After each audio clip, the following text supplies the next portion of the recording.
যে জামায়াত এবার এমনকি ক্ষমতায়ও চলে আসতে পারে। ইসলামী আন্দোলন আমি তো বলছিলাম যে জামায়াতের সঙ্গেই ছিল,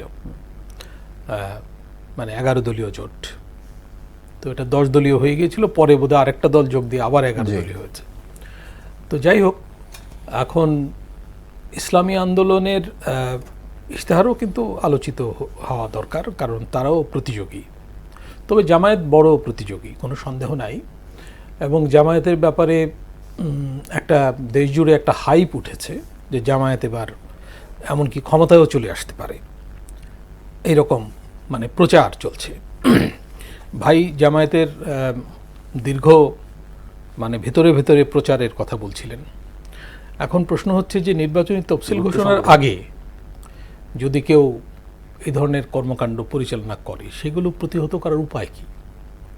এবং এখানে আমি বিএনপির একটু সমালোচনাও করব যে তারা কিন্তু আগে এইগুলোর খবর খুব একটা রেখেছেন বলে মনে হয় না, যে এই যে জামাত যে তৎপরতা চালাচ্ছে সারা দেশে, এমনকি জামায়াতের নারী কর্মীরা, জামায়াতের তো 43% নারী কর্মী তারা দাবি করে, যদিও কমিটিতে কিন্তু এর কোনো প্রতিফলন নাই, তাদের আলাদা টিম।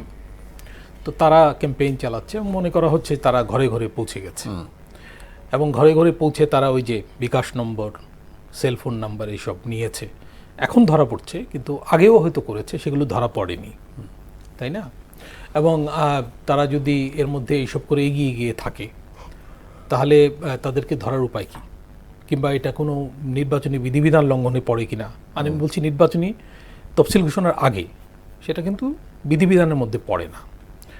তো যাই হোক, এই কাজগুলো বিএনপিও করতে পারত, বিএনপি বড় সংগঠন। প্রশ্ন উঠতে পারে বিএনপি কেন করেনি, তাই না? তো গণ অভ্যুত্থানের পর তো সুযোগ ছিল, গণ অভ্যুত্থানের পর বরং বিএনপি প্রশ্নবিদ্ধ হয়েছে, মানে বিভিন্ন অবকর্মের কারণে, যেমন চাঁদাবাজি, দখলবাজি, মামলাবাজি, এসব কারণেই কিন্তু বিএনপি প্রশ্নবিদ্ধ হয়েছে বেশি করে জামায়াতের তুলনায়, এবং জামায়াত এগুলোকে এখন ক্যাশ করছে।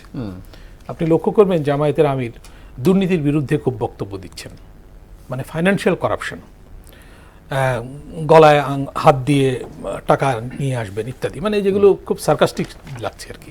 এগুলো তো কোনো রিয়েলিস্টিক কথাবার্তা না, গলায় হাত দিয়ে নিয়ে আসা, তারপরে বিদেশে পাচার হয়ে গেছে সেই সব অর্থ ফেরত নিয়ে আসবেন। এই সরকার তো বহু চেষ্টা করেছে, কোনো এক পয়সাও বিদেশ থেকে আনতে পারেনি। মানে এটা খুব কঠিন কাজ। গভর্নর সাহেব বলছেন যে কাজটা খুবই কঠিন, লেগে থাকতে হবে বছরের পর বছর, এবং সাফল্য খুব কম। অন্যান্য দেশেও তো একই ঘটনা ঘটেছে, সাফল্য কম। অনেকে বলে এইসব কাজে হাত দেওয়ারই কোনো প্রয়োজন নাই, যা গেছে গেছে, এগুলো ফেরত আসবে না, তাই না?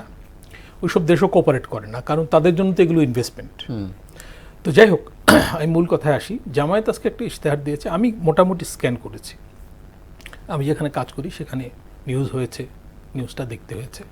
আমি দেখলাম যে কতগুলো জায়গায় তারা জোর দিয়েছেন। একটা হলো যে সংস্কার কর্মসূচি বাস্তবায়নে যেসব ঐকমত্য হয়েছে, যেমন পিআর, যেমন তারা বলছে যে আরও আছে কয়েকটা বিষয়, যেমন 70 অনুচ্ছেদ। তো এইগুলোতে তো ঐকমত্য প্রতিষ্ঠিতই আছে, এবং হ্যাঁ ভোট জয়যুক্ত হলে এগুলো কিন্তু অটোমেটিক্যালি প্রযুক্তি নির্ভর সমাজ গঠন, জুলাই সনদ বাস্তবায়ন, ফ্যাসিবাদী ব্যবস্থার বিলোপ সহ 26টি বিষয় প্রাধান্য পেয়েছে। তো জামায়াত সংস্কারে এগিয়ে ছিল, অন্তত কথায়। জামায়াত এনসিপি কাছাকাছি ছিল, তারা একজোটেও গেছে। এনসিপিরও কিন্তু ইশতেহার এসে গেছে বাজারে। এখন বিএনপির ইশতেহার বাকি, সেটার জন্য আমরা অপেক্ষায় আছি।